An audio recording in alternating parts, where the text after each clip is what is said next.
Bonsoir à toutes et à tous. Mon smartphone est mon idole. Vrai ou faux?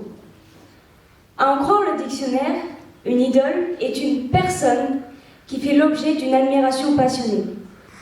Alors, je vous pose la question. Peut-on considérer un téléphone portable comme une idole?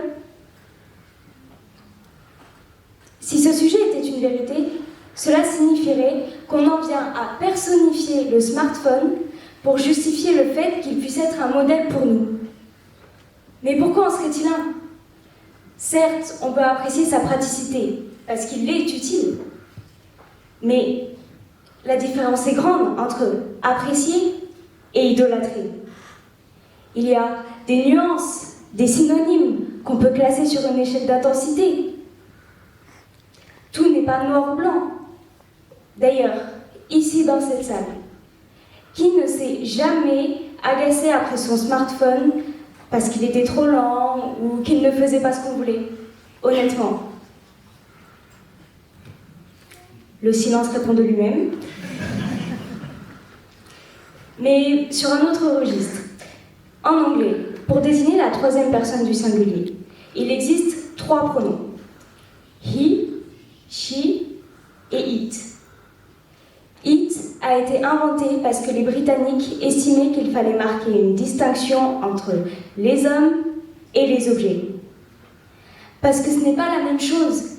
On ne peut pas comparer un objet avec un être humain. De la même manière qu'on ne peut pas considérer un smartphone comme une idole. Une idole, c'est quelqu'un qu'on place sur un piédestal, à qui on essaye de ressembler. On ne peut pas ressembler à un smartphone. Ça voudrait dire quoi? Qu'on lève la tête quand quelqu'un dit « Ok Siri » et qu'on lui répond, bien sûr, avec une voix robotique. Voulez-vous que je lance une recherche sur le net? Ce n'est pas envisageable, on est d'accord. Mais puisque le sujet réfère à mon smartphone et à et à mon idole, je vais arrêter de généraliser. Non, mon smartphone n'est pas mon idole. Et je pense ne pas trop m'avancer en disant qu'il ne le sera jamais.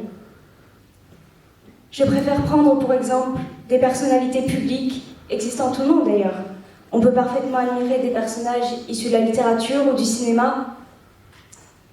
Ces personnages nous inspirent pour leur courage, leur sagesse, leur notoriété ou tout simplement leur talent. Personnellement, j'aimerais savoir raisonner comme Stephen Hawking, jouer comme Benedict Cumberbatch, me battre comme Scarlett Johansson dans Black Widow, m'exprimer comme Greta Thunberg ou encore écrire comme Timothée de Fombelle. Tous ces gens ont brillé dans leur domaine. Et c'est cela qui est admirable. Pour conclure, le fait que les smartphones soient très présents dans la vie de la plupart d'entre nous ne nécessite pas de les qualifier d'idoles. Qui est un bien grand mot, surtout quand on sait qu'à l'origine, il faisait référence aux dieux. Pour ma part, en tout cas, la divinisation de mon smartphone est absurde.